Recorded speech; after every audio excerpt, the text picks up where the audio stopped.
right, ladies and gentlemen, welcome to yet another episode of the Ashish David Show. I'm really, really glad that I've been getting such a good response from all of you. I just randomly asked कि यार मैं एक show करने वाला हूँ, कुछ बात करेंगे हम लोग, interaction करेंगे, and so many of you guys have responded. I am so happy, and I'm even more happier today because I have somebody who's going to inspire you. All right, hopefully she will inspire you to get your bum off the couch from in front of Netflix and do something exciting. She's a student. She's lived in different cities. She's pursuing things. Two things which are very, very important to me at this phase of my life. One is music, which has always been the case, but also she's into fitness. Without any further ado, ladies and gentlemen, I present to you Vrinda. Vrinda, what's up? Hey Ashish, it's so good to have you, and congratulations on the lovely response that you've been getting on your show.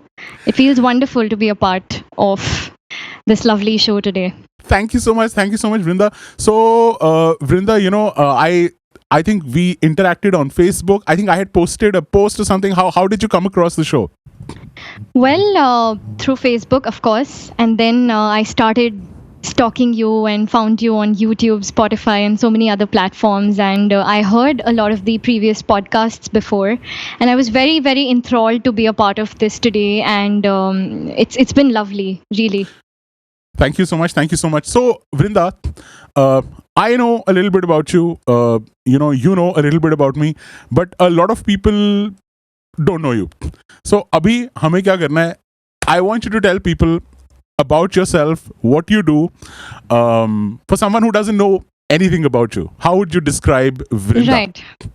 Okay, well, firstly, for starters, my name is Vrinda Parwal. That's my full name. And I am a student and a part-time musician as well as a bodybuilding enthusiast. That's the best way I can describe myself. And, it's what should I say? The best way to describe myself would be a learner and a student for life. That's the only thing that keeps me going because I love trying out new things. I love experimenting, and also I think I could be called the hardest worker in the room at most occasions. So that's the best way to describe me. Yeah. That is so amazing. So tell us about yourself in terms of, what was your childhood like? Which city did you grow up in? Well, I'm from Calcutta, and I stayed there for almost 17 years of my life. So that is where I did my school and my high school and all of that from. But ever since I was 6, because that is the age when my elder sister got married, actually. And she moved to the UK, funny story. Okay. And the first thing that came to my mind was that I want to get out of this city as a 6-year-old, Because you were like looking at your reason. sister and you were like, यार वो तो चली गई UK Right. और मैं अकेली रह गई यहाँ पे और अब ये तो सही नहीं हुआ मेरे साथ. नहीं ऐसा नहीं था. I just had a feeling that this city is not for me. I just got that as a young child also. And Okay, so when people think about Kolkata, yeah. okay, so they think about Yeah. food. Right. They think about a lot of argumentation which happens in Bengalis generally. Right, politics. That's the best way to put it. Yeah. Culture. A lot of people are Right. like, that. And so you, for some reason at that time thought, no man, I want to get out. So what was your thinking behind that? Well, so I am not a Bengali. I'm a Marwari on the contrary. Absolutely. And, for us, it is a little different, to be honest. Like, surely the art, the culture, and all of that is beautiful. And I really respect that because a lot of it is imbibed in me. And people who see me, the first thing they're like, oh, are you a Bengali? Oh, do you eat fish? Oh, do you, sing Rabindra Sangeet? Oh my And God, I am typical like, shit. Typical yeah, stuff.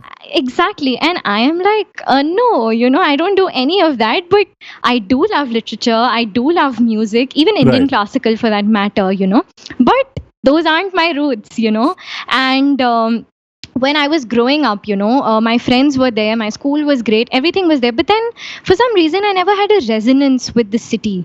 Like I think some Right. people, they really feel like, okay, this is my homeland, this is where I come from, and they're very deep rooted Right. in terms of attachment. But I Right. never had that. I was like, I think the sooner I leave, the better it is. And that's That absolutely fine. happened. I mean, I don't know Right. why people attach so much importance to a place. I mean, Right. at the end of the day, like that typical saying that you're not a tree, you can walk, you are a human being. Yeah, So, and I go think and I had travel. that bit of a nomad journey, for a few years when I kept moving cities, and I've lived amongst all the coasts of India, so to speak. Like I was in Calcutta, Wow. then I went to Chennai, then I went to Bombay for a while, and now finally I'm in New Delhi. Wow. So it's been very, very nice and incredible, so to speak. So when you were a child, your sister moved away to UK. You were like, "यार, अब तो Right. कुछ अलग करना है, मैं बहुत हो गया." So you No, waited. so, So did you wait? Did you wait for your school to get over, or what? Yeah, I did actually. So I have two siblings, and both of them, they're way older than me. So like we have an age difference of 16 and 18 years. So it's Wow. pretty huge. Yeah. So Wow. basically, my brother, right? He traveled more than my sister. So he's lived in way more cities than I have, and then he too moved to Manchester for a while. And then I was like, none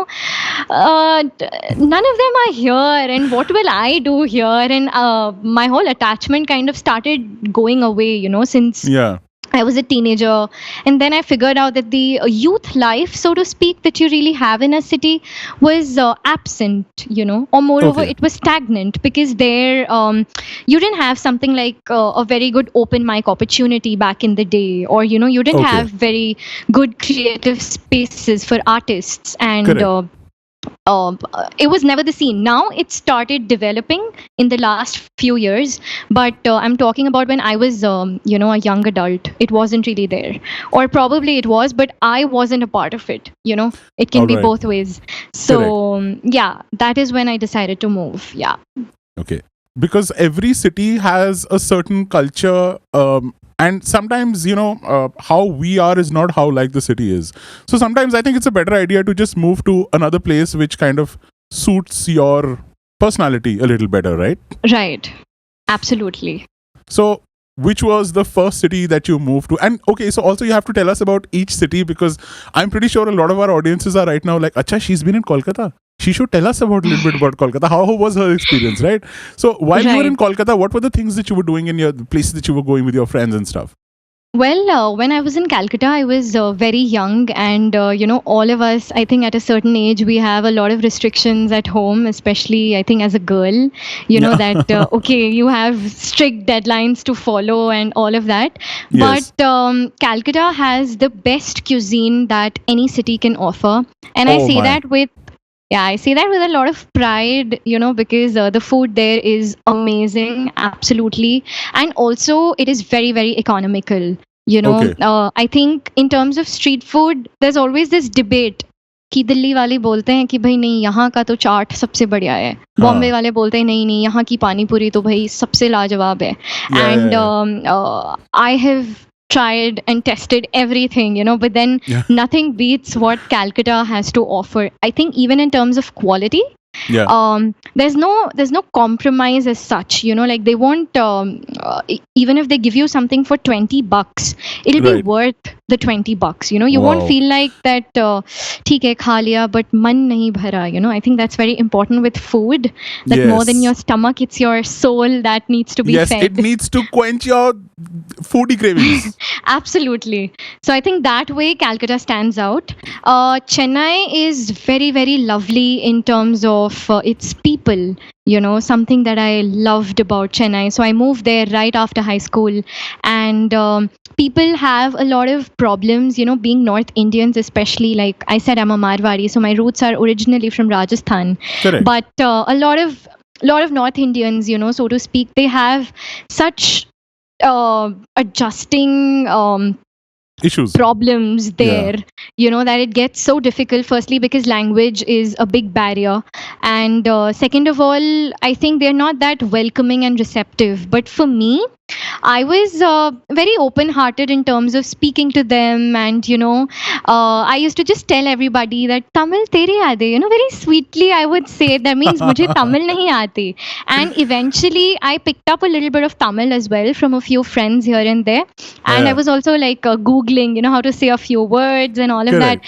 So it was real fun because then I think the people who I was surrounded with, the mess I used to go to, for instance, they would welcome me open heartedly, that okay, come eat. And so Yeah, food yeah. is called sapad in Tamil, so Okay, they would be like, sapde, so means have you eaten? And I would be okay. like, yes. So very nicely I would say the same thing to them, that yes, I've eaten sapde, very nice, rom banala. So rom banala means very nice. So I picked up Ram these banala, few. sapadya. Sapadya, ram Yeah, banala. right. See, So the I'm food learning a is little really bit of good. language, man. So I think that I used to pick up. It was a self. Like I am somebody who's driven by my own self. Nobody taught me these things. I Absolutely. figured that okay, now that I have to stay here, I need to pick these things up. So Correct. it was So, fun. Yeah. so this is a tip, from Vrinda to everybody. Like, if you move to another city, please don't be obstinate. Please don't be stubborn and stuck in your own little bubble. Try to talk to people. Try to learn the local Absolutely. language. Do Absolutely. what the locals do. Right. And I'm pretty sure that Vrinda, like as human beings, if you see somebody trying to take the effort to say speak another language or even small things, then I think people's attitude completely changes. Absolutely. And I think this thing I learned from my family. They would always say that जैसा देश वैसा भेष, वो हाँ, होना बहुत ज़रूरी है life में. And I right. figured that, I think when you really step your foot into a different land, you Yeah. have to try, Yes. gathering the essence of the very place. So that's the Absolutely. best way to put it. Yeah. So you had gone to Chennai Yeah. for what? I went to Chennai to study at KM Music Conservatory, that is Dr. A.R. Rahman sir's music college. And I wanted to pursue a formal degree in music. So I Wow. went there. Yes. So I'm just trying to put this together. So you're a Marwadi from Kolkata. You went to Chennai to pursue music. I mean, okay, firstly, where did your musical love for music or whatever, where did it start from? It started when I was 1.5, to be honest. It was Wow. at that very tender age. And I used to chant in Sanskrit actually as a child, So, You were chanting in Sanskrit when you were 2? yeah, I remembered the 7 shlokas of the Bhagavad Gita when I was 2.5, 3.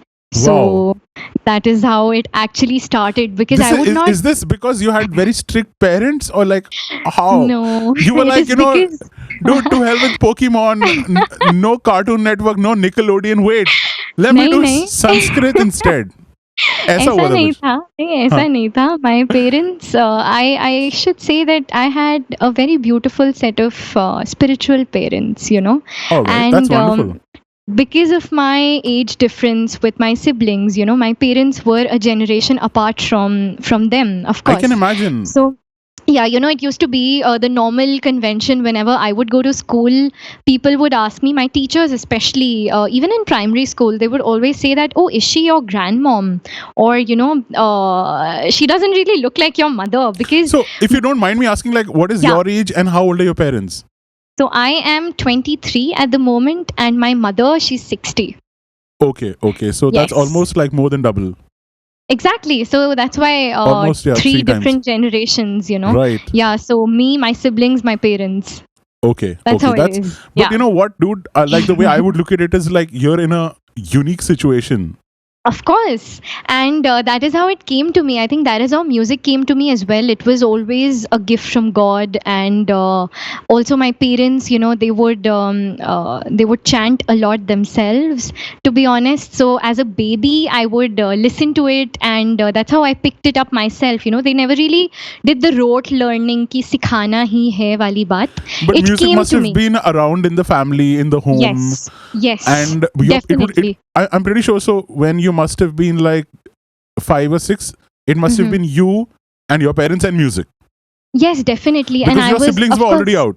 Yeah, they were already out, and then came a point where I think MTV was the thing, back then, and I used to listen to all the popular music, and then I started listening to other things as well. My brother, sorry, my brother was into Metallica when Oh he was in wow, college, so he would always like share his music with me, and then I used to like start crying listening to heavy music. I was like, oh my god, this is too scary. this is too much, that I can't take it. But then now I sing that genre too, so that's how it happened, So, eventually. so what was the stuff? Okay, so when you started listening to music, Mhm. what were the bands or the artists that you were listening to and stuff? I'm very curious to know.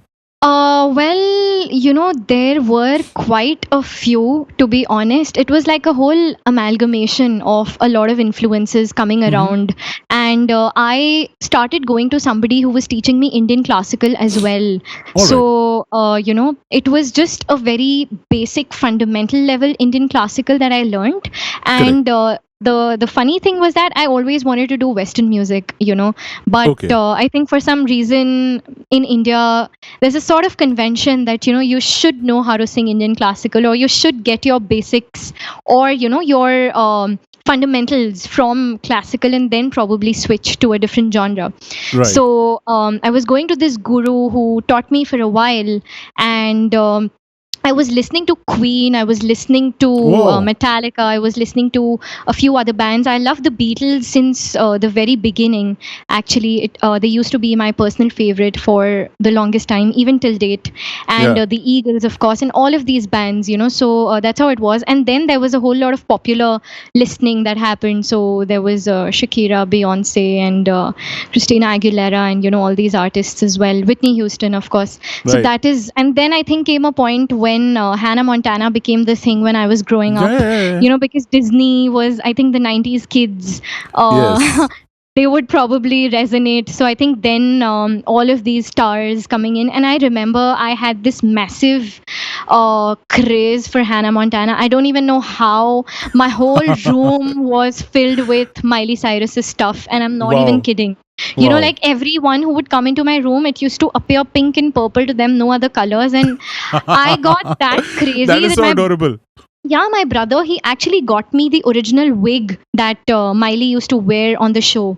Like Wow. you get those Yeah, yeah. merchandise stuff. Right. So he was in the UK and he got it for me, and I looked ridiculous wearing it. I'm not even joking, but then just owning it felt like a possession. If That you have a okay. photo, if you have a photo of it, send it to me. I'll put it as a side screenshot. I don't, unfortunately, and thankfully I don't. But You don't have those any memories are memories. still there.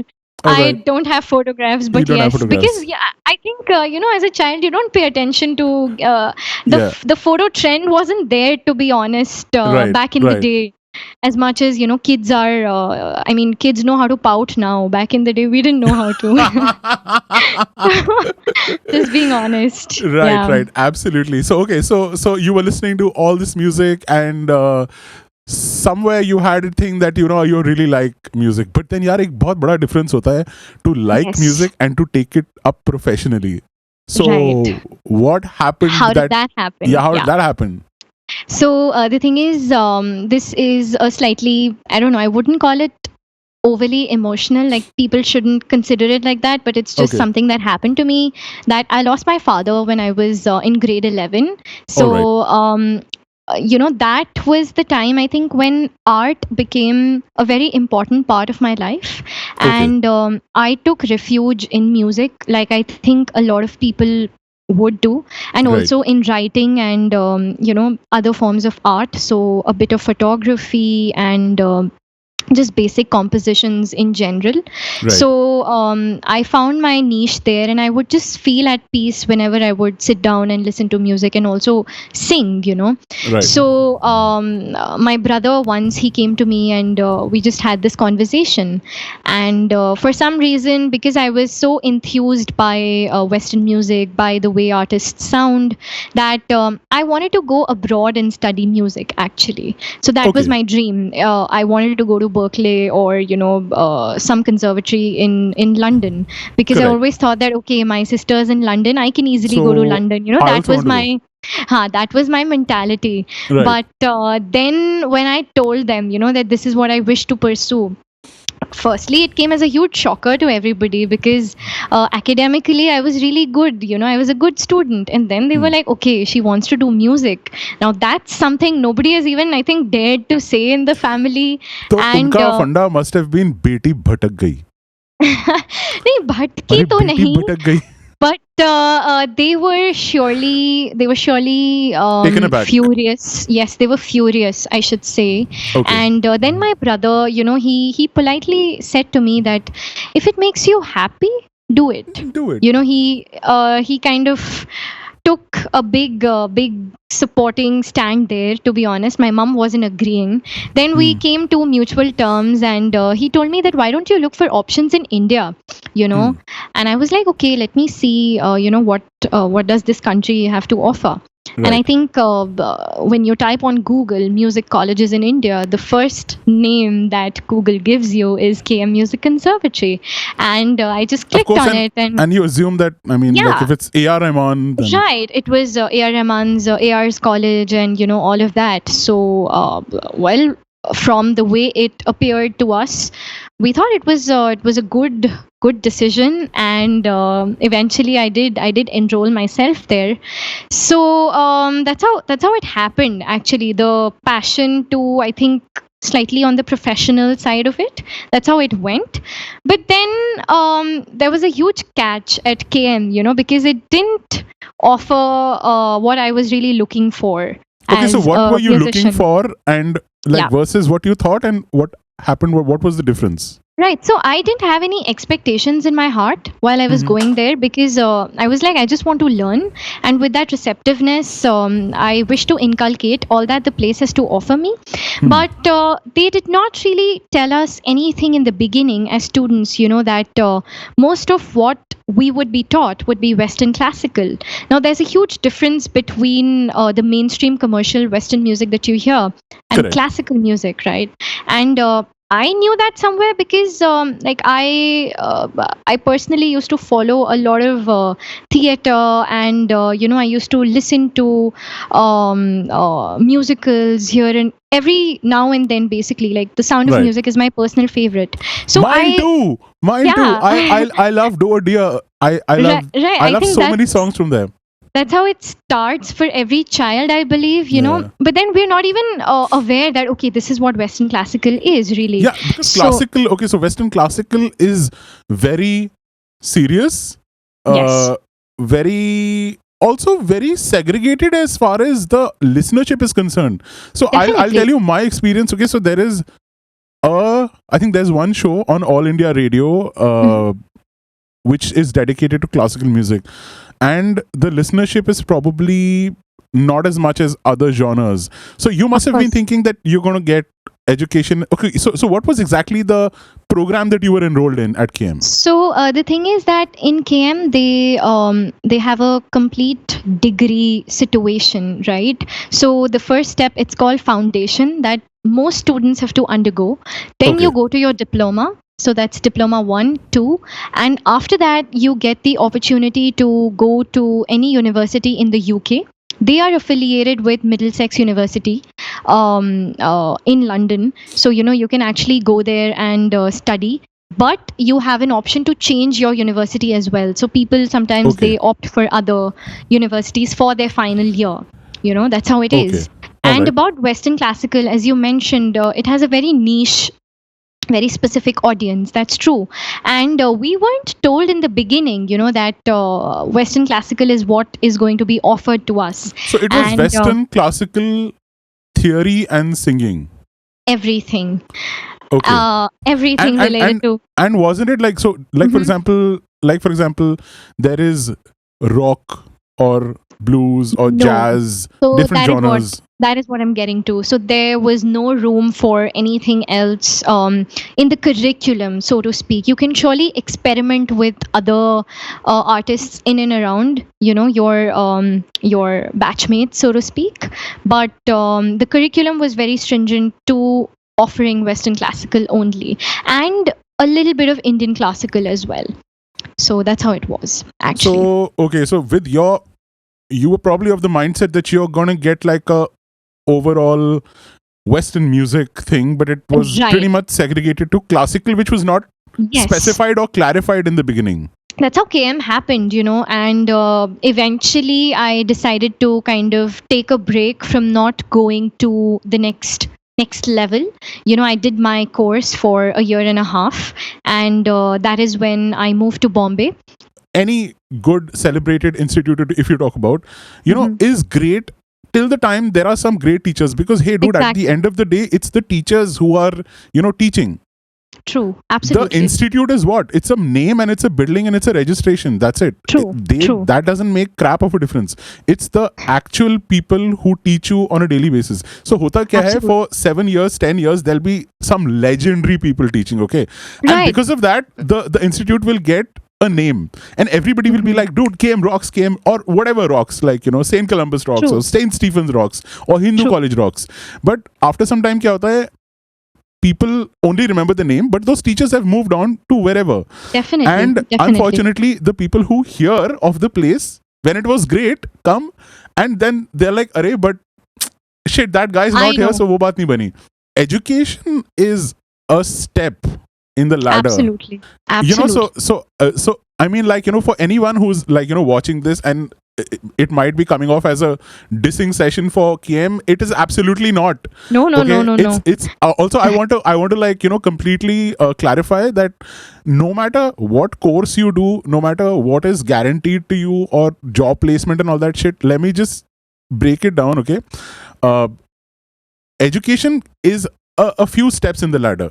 Then comes your Definitely. real life experience as to now you've learned this, now you have to apply True. it. And True. trust me, Vrinda, 80% and 90% of, so I'm a sound engineer, I'm a singer, songwriter, I'm a bass player, I'm a voiceover artist, I'm a radio jockey. I do a bunch of things, okay? And I've worked with some of the best brands all over the world. And the only thing that I can speak of my experience is what we learn in a school or a learning situation is around not even 20. It's like It's bare 15 minimum, to be or honest. 18. It's bare minimum. Around Yeah. 18% of what actually you have to learn. And what actually you learn is when you go in the market, when you go find a True. job, when you're practicing what you've learned. So Absolutely. anybody who's watching this, even if you're getting a very, like education where you're like, yeah, but I'm not getting that, getting this, dude, be patient. The education will take you from point A to point B, but point C, D, E, F is something that you have to, like add on to yourself. Also these days, with, technology being at the edge, there is so much that you can learn online as well, Absolutely. and your learning can never end. I mean, like, think of people in the technology space, or think of people in the social media space. I mean, things are going like that. See, TikTok was like a huge thing. TikTok is gone now, but Insta Reels have come, so many things are happening. So, I mean, my only advice to anybody who's a student is, and a young professional, aspiring with a lot of dreams and ambition, is like, just be patient. Even if the education part hasn't been good enough, just stick to it, stick to whatever you want to do, and True. eventually great things are going to happen to you, right? I mean, Absolutely. Vrinda is also example of that. Yeah, and I figured this out, with experience only, that education is definitely just the first step. What you do Absolutely. in the real world ultimately matters, no matter how well educated you are. And I think this is a hard fact that, like I mentioned the Beatles in the very beginning, Yes. right? And I Yes. did say that they're one of my favorite bands, and I remember watching the entire documentary of the Beatles, and they never really learned music theory. They never learned the nitty gritties of songwriting, nothing.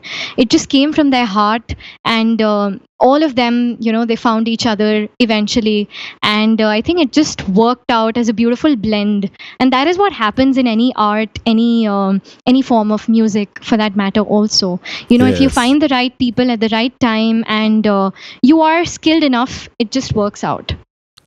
See, I can already tell you, Vrinda, even if you never had any education, I already love your voice, dude. Thank you so much. I already love your voice, your speaking voice, your your singing voice. So Vrinda sent me a cover of a song today, and she's sounding absolutely wonderful.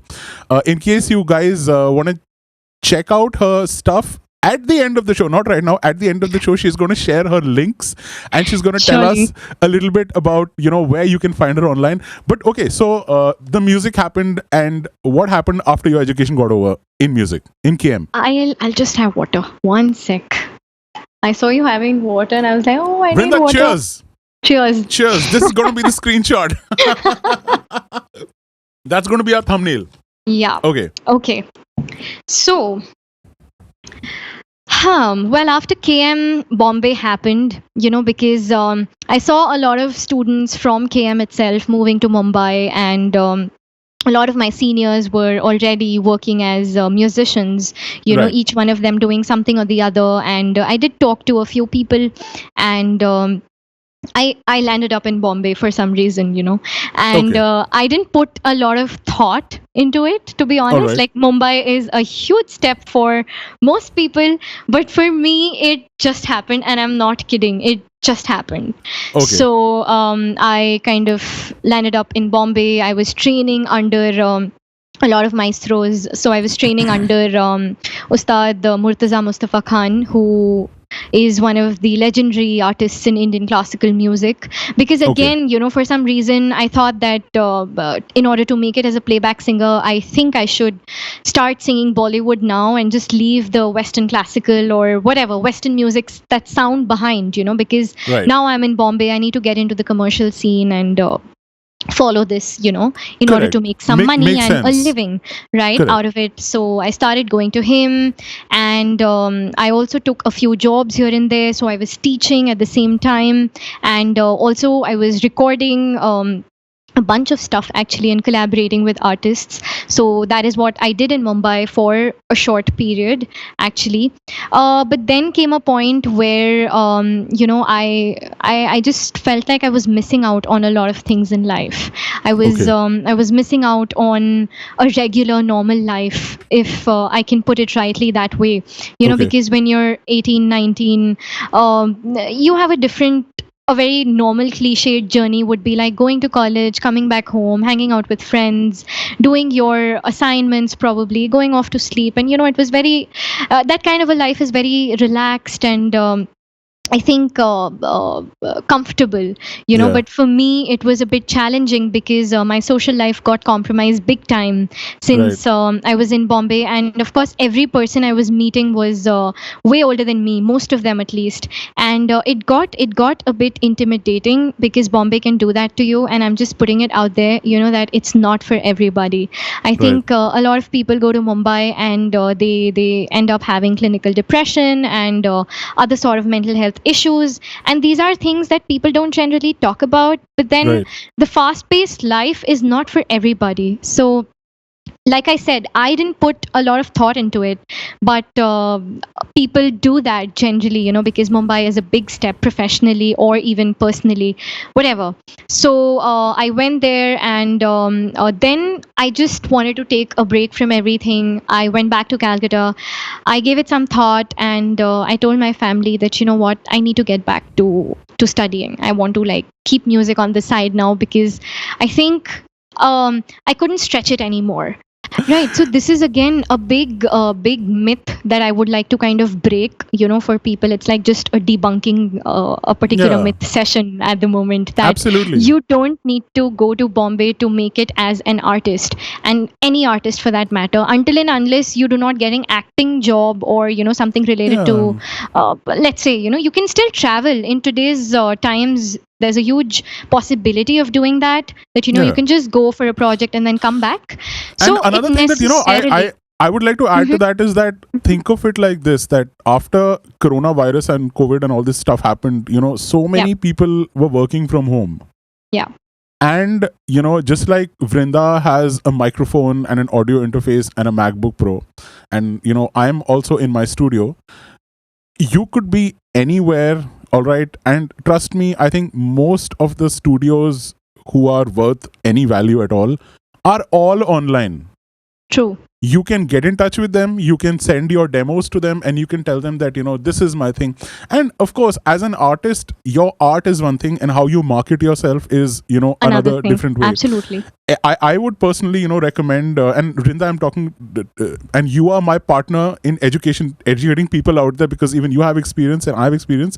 So, both Vrinda and me kind of would say that you need to have an Instagram handle, you need to be on Facebook, you need to be putting out content, whatever it is, whether you're a voiceover artist, whether you're a singer. And I think if you market yourself enough, there will be people online who will notice it, and eventually, if not immediately, you will gather some kind of attention, which Absolutely. can also very much, get you work. So like some of my regular clients are in, like, South America. There are people in Australia, in Canada, and they only heard of me through my website or, Facebook, or somebody told them something, so you can't be in a box or a bubble, and you have to put your content out there. That's what I would recommend. Absolutely. And I think art can happen from anywhere in today's times, so you don't mandatorily need to be in a Right. city to kind of to do what you want to do. I think that's very important. And Vrinda, like, I'm pretty sure you must be experiencing a lot of, people in your life telling you, yeah, first you did that, now you're doing this. Now what is all this? Like, so okay, so let me just also, debit another myth. Okay, I am educated as a film and television production person, but I've been working in radio. I'm a self-taught voiceover artist, a self-taught sound engineer. I learned how to sing and play the bass on my own. And most of the things I'm earning my living from right now, I have not learned from any school, and I don't have any degree. As a matter of fact, I would not like to mention, but I actually thought that, God, man, so many bands are coming to me, so many artists are coming to me to record, mix, and master their music. Maybe I should go to some place and get a degree just for the heck of it. I went there, and those guys offered me a job to teach there. I Life was like, what the happens, fuck? Yeah, and I actually, so a long time back, Vrinda, like I think 2000, like, okay, so 5-7 years back, I made a video because there's this gentleman called Gaurav Dayal. Okay, he runs the Beat Factory music schools. His name sounds familiar. Yeah. So he's a very, very big name. Okay, internationally. Shout out to you, Gaurav. He's now, I think, with Sony Music. He's in San Francisco. He runs a chain of music schools in India, and he also has a brand where they make plugins and sound libraries and sample libraries, and he's like one of the biggest names, okay, internationally. He had asked me to make a tutorial in which, I'm sort of like telling people how I record my voiceovers and how I edit them in Logic. Okay, I made that. And you're a production person. You've obviously heard of Waves plugins, right? Yes, of course. Dude, Waves plugins got in touch with me, and they were like, can you be our official, person who can review different plugins and talk about them? Because firstly, you're a studio person, you're a voiceover artist, and you're a sound engineer. You're the perfect person for us. I was like, go on. Yeah, So, I mean, they get a blend of so much, and I think not every person. I was so busy doing so many other things at that time. I was like, yaar, abhi main nahi kar sakta. And I was telling my friend, and he's a sound engineer in Bombay. And he was like, dude, Waves plugin asked you to like review them, and you said no to them. I was like, bhai, mere paas time hi nahi hai, main kya karunga. So just an example to prove that, you have to connect the dots. Right. It's all about dot connection. You could be into photography, you could be into music, you could be vlogging, you could be doing so many things, and still there is a way that you can find, a synchronicity or like, a blend. And how you do it is that is Vrinda or that is Ashish. Right. And for everybody who's watching this, you have to find a way to be a multi-dimensional creative person.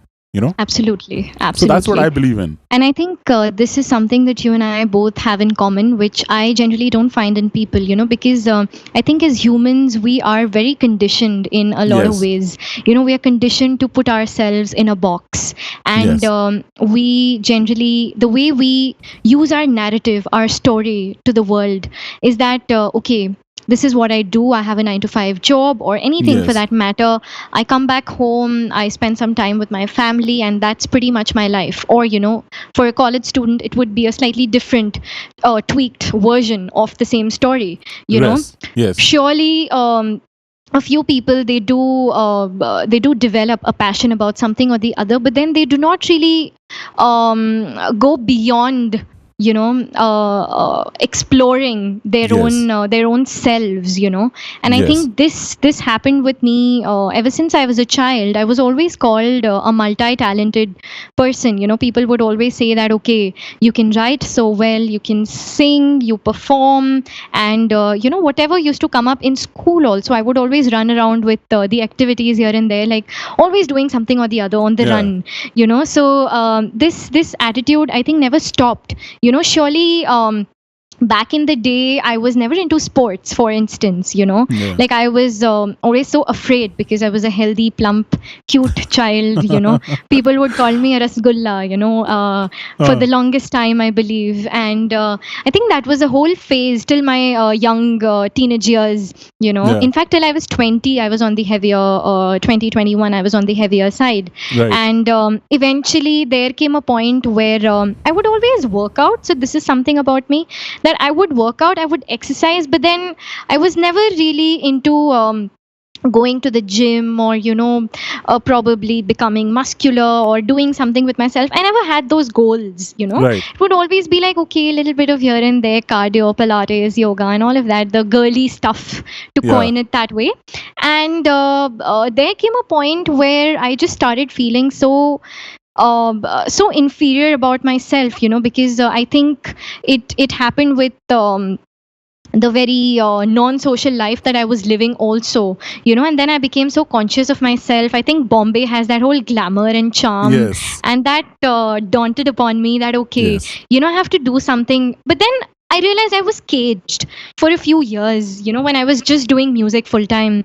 I had Right. really put myself in a closed box, which Right. I never used to be initially. Yes. Like the younger me, the school going Vrinda, for Yeah, instance. yeah. I was very somebody who would love to explore, and when that stopped, I couldn't take it anymore, and I really wanted to get back to that older bubbly Yes. self again. So that changed when I got into academics. So I decided to move to Delhi, and Okay. I got into DU, and right now I'm studying English honors. So Okay. basically, I decided to do music on the side. So in Delhi, I took training in Western classical for about a good 6 to 8 months from Very a nice. mentor. And that was really life changing, because I got back in touch with classical again, which was slightly, I think it was on the hold for a Right. while, but then I got back to it, and it was so much better and so much more enthusing this time, Right. that, okay, I knew what I was stepping into. So, who So- was the mentor that you were working with? I went to Mrs. Situ Singh Buella Alright. in New Delhi. So she is a very renowned opera singer and a vocal coach who Right. is absolutely wonderful, and she's one of the best teachers in India. So I'm very fortunate being Yes. one of her students. So And I think even I've heard of her good work, and she works with a lot of choirs, if I'm not wrong, as well. yes, she does. She does a lot of chorale singing, and initially, I think a few years ago, she would also conduct all these slightly mini versions of opera productions in Delhi. Yes. Yes. And she would do As all a matter of of that. fact, Musicals also. as a matter of fact, Vrinda, I think you're a little late. So I'll tell you, in the early 2000s, there used to be amazing musical productions. Okay, so I've been a part of like almost 10 to 12 singing musicals. Okay, full scale productions of. I've personally sung in Jesus Christ Superstar, Les Miserables, Beauty and the Beast. You have such a beautiful baritone texture. Thank you, my friend. Thank you so much. Thank you. Well, So- now you did that on purpose, but then naturally you are a baritone, but you can really sing your high notes as well. So that makes you a bit of a tenor as well. But I think your Yeah. natural tone is baritone, if I'm not Yes. mistaken. Yes. And so I was singing. So I actually have also sung with an a cappella group in Delhi which was called Artists Unlimited, and it was led by the current head of Indian music section Berkeley, Annette Phillip. Right. So, I was lucky enough to be at the right place at the right time, and I was a part of all these musicals. They were like almost, one or two of these musicals used to happen in a year, and there were like these two groups. I was I'll tell you, there were two late. groups. There were two groups. There was one. Yeah. One was called Delhi Music Theatre, and another one was called Kids World. It was run by Lushan Dubey and Bubble Sabharwal. Okay. Lushan Dubey is Lilette Dubey's sister. So Okay. Lilette Dubey is this actress who does all this television and theatre. I see. And we used to have so much fun because क्या होता था कि Delhi music theatre का कोई show होता था ना, तो सारे ये वाले पहुंच जाते थे वहां पे, और हमारा शो था तो सारे वो आते थे. तो वी लाइक यार उस ग्रुप के लोग आए हुए हैं, so it's like, you know what I mean, like Stephens versus Hindu College kind of a competition thing happening. Right. And right. And it used to be so awesome because we used to like learn all these harmonies, and there were people practicing their parts, and we were like, "Arey yaar, tu galat harmony ga raha hai. Your timing is wrong. What are you doing?" We used to have fights and all that stuff. So my entire like college time was full of so much music that was happening, and I sometimes look at COVID right now, and I think that God, man, when will people ever had like a college time and a childhood like I had? Because abhi sab kuch change ho gaya hai, Absolutely. And I think that drastically changed for me as well, because I knew that I was a bit late. Like I took 2.5 years after school, doing music full-fledgedly, and then I put my foot into the whole collegiate cliched life, and 6 to 8 months down the line, colleges have been shut ever since, Yes. So it's been difficult, but then surely I always think that I am a little late in that manner, that the older music that used to happen, I think, was so much more better. Like if I was born earlier, I always feel like a misfit in my generation. No, That's always been there.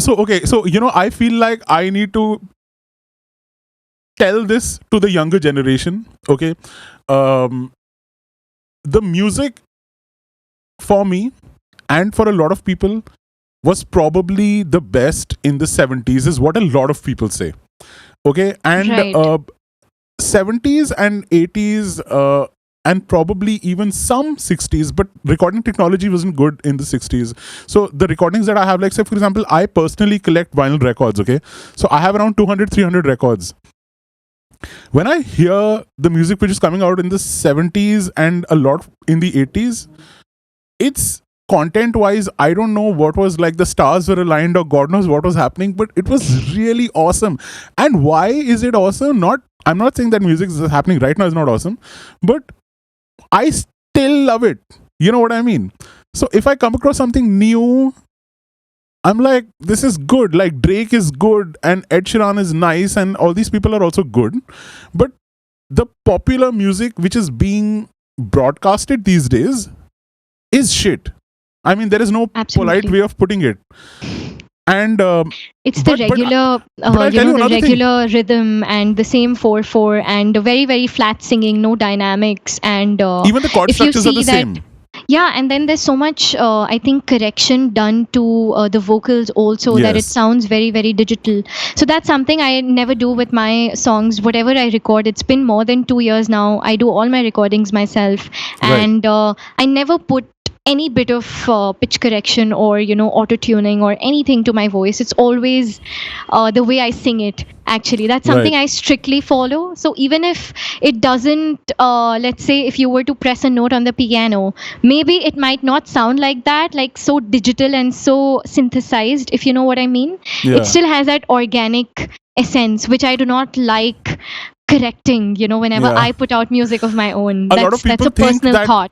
a lot of people think that that's like, oh my god, it's not perfect. But you know what? Right. Music is not perfect. Right. Just like people are not perfect. Like Right. like you said that you are late in a few things in your life, right? But I personally now I think But I've yeah, you're surpassed that perfect. belief, dude, that I'm telling yeah. you, like somebody could be late, somebody could be early, but the point is, it's not really about reaching at a certain time or reaching at a certain phase at a certain time. What matters, I think, like from my experience, what I've learned is, if you're moving in the right direction, you could be slow or fast, and it doesn't matter. It doesn't matter. Absolutely. Because the only thing that you are kind of, competing with, if I may use that word, is yourself, or your past Right. self. Right. So as long as, like there is progress happening, Takeaway for the audience, that Absolutely. we are. We define our own clocks. We decide our own limits. We limit and confine ourselves in boxes. Nobody else does that for us. Surely there are some societal pressures here and there, but I think what matters is how that integrity, that you have with yourself, and Yes. that you say to yourself that it's okay. I haven't lost out on anything, and there's still time, because every day is an opportunity, to change. And I also say this, that even if you fuck up, Mhm. even if you make mistakes, even if you fail at something, or if you take a wrong turn, you know what? It's a big part of who you are now. And Yes. even Um, even if you make a mistake, it's the, now you are a smarter person, right? So what matters is how gracefully you bounce back, and how I think I use the word grace here on purpose, because you can keep cribbing about it, you can keep crying about it, you can keep sulking about it, Or you can do and something about it. you can actually go Yeah. fix it. You can go change your direction. You can say to yourself that it's okay. Yeah. There are so many people who attain successes probably in their 40s, sometimes even their 50s, and it doesn't matter, because I'm sure it's all a part of the process, and it's all a part of the learning and the experiences that you gather makes you so unique. So Yes. what happened was that I moved to Delhi, and right now I have been in Delhi for almost 2 years now. And fitness happened at its own time.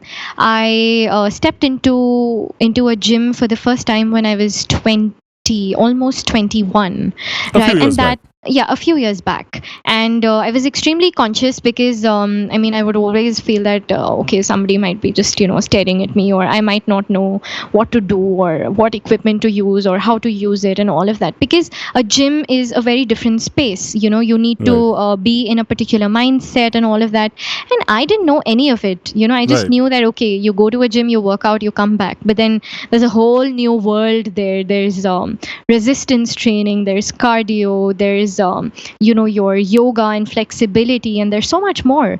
There's Yeah. CrossFit, so funny story, my brother, he sent me to a CrossFit studio for the first time, and Okay. I was intimidated. I would see people doing snatches, and I was like, what's that? Just asking someone, what's that called, what are they doing? And Yeah. it was scary. So that happened in Calcutta, actually, when I went to a CrossFit studio, and that was primarily because of posture correction and all of those things, that Okay. he told me that I think you should try looking into these things now. So just with a bit of motivation, I went there. But yeah, like I think fitness happened when I moved to Delhi. I think when I was at home, I was still in my comfort zone, and I was like, okay, fine. It was all cute and nice. And then when I Yeah. came to Delhi, there was this voice inside me that I need to do something about myself, and I need to take this to the next step. I don't know why or how it happened, but this voice just came, and I decided to go to a gym close by, and I took a membership, and that's how I started. It was surely scary in the beginning, but then eventually I realized that okay, this is something that makes me happy. This makes Right. me feel a lot more empowered. I think a sense of empowerment was really coming in, because I had lost it for a while, and I'll be very honest, that Yeah. things were happening, but then that inner security, that inner happiness, that inner confidence was Yeah. not blooming. Right. And that happened when I joined the gym, and eventually I started realizing that I was good at it. Like a lot Yeah. of people, they really have a difficult time initially, but then I was really enjoying it. So there came a phase where I started following a lot of bodybuilders and athletes. the coronavirus happened. So then I was like, okay, so now we are in a bit of a dicey situation. What do I do? So I was like, fine, okay, let me not keep sulking about it. I need to train myself. Let me do it at home. So what I did was, I'm not even kidding. I just took 2 bricks because my mom was like, no dumbbells, no weights, nothing in this house. Do whatever you want. I give you these bricks. And I was like, okay, now this is quite a challenge. First thing I Google searched, how much does a brick weigh? And I was like, Right. 3.1 kgs, roughly around that. I was like, okay, let's take it up as a challenge and let's do body weight training and, kinesthetics actually, and see what works out. So, the entire lockdown for 6 to 6.5 months, I worked out. So I still remember it was a roughly a 260 to 280 day period, if I'm not mistaken. Right. Out of those 280 days, if we just keep it by that math, I Yeah. worked out for 250 days Wow. with rest days, of course, because if you're not resting, if you're Yeah, if you're not recovering, then it's no use. if you're not It'll be recovering, it's of no counterproductive. use. Yeah, Yeah. right. So I shed 15 kilos post the coronavirus lockdown happened actually, and Wow. it was without a gym, it was without any equipment, it was without anything fancy, so to speak. So just to give a perspective to the Uh-huh. audience, how tall were you and how much did you weigh? So, well, I am somewhere around 5'3". Actually, not Okay. entirely 5'3", but Okay. somewhere in around 5'3", and I used to weigh around 68 to 70 kilos. That was So- my weight So before. according to 5'3", you're lockdown. ideally supposed to be, I think, between 45 and 50, if I'm not wrong. Around 55 to 50. 55 to 58 actually should the ideal should be weight. is the ideal weight. But you see, weight is a very subjective concept. Right, because there's something body that composition. Yes, Right. there's body composition, there's muscle mass, and There is a lot bone of things density, that there is fat. yes, absolutely. So what matters is how much The your body composition fat needs to be right. percentage is, and the Correct. composition needs to be right. Somebody could be like, say 55, but a majority of that could be fat and not muscle Right. mass. Tell us, Vrinda, what is happening right now, and what does the future hold for Vrinda? What is she up to? Well, so right now I'm in my sophomore year. It's about to get over, and I have one more year of college left, actually. And I sincerely hope that Delhi University opens up magically somehow. I feel Because in the the whole month of Delhi July. University experience hasn't happened.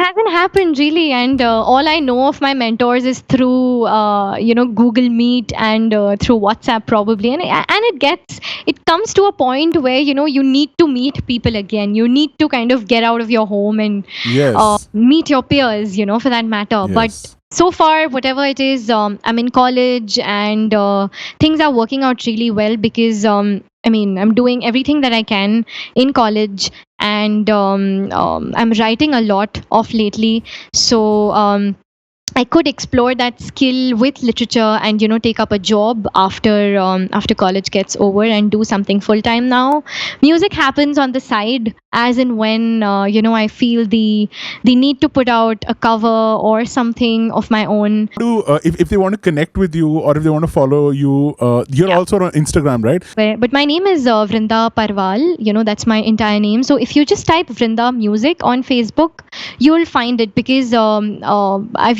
customized my URL. search engine URL name as Vrinda Okay. Music. So if anybody types Vrinda Music, they'll find me hopefully. And on Instagram? And on Instagram, I only post fitness related content. That's something I decided to start this journey during the lockdown, Right. actually during COVID. So it's called We Love Soreness. That's my handle name with no spaces, nothing. So the Alright. reason I have such a unique name that's called We Love Soreness is just because After you you're work gonna out, your work muscles out, are you're sore. and we love it. We live by it. So yeah, Right. if you love soreness, you can find me on Insta.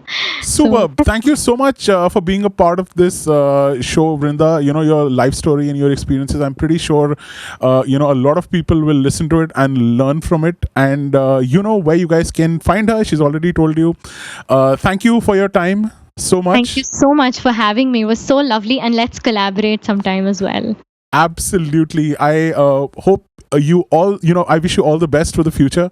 And I'm very, very sure, wherever you go, whatever you do, great things are going to happen to you. Thank you so much. And for all the people who are watching this, you want singing lessons, you can get in touch with her. If you want, I don't know, fitness advice, you can get in touch with her. And yeah, all the very best. And thank you so much for being on the Ashish David Show. Thank you so much, Ashish. Bye-bye. All right. Bye. I shall see you soon. Take care. Bye. Take care.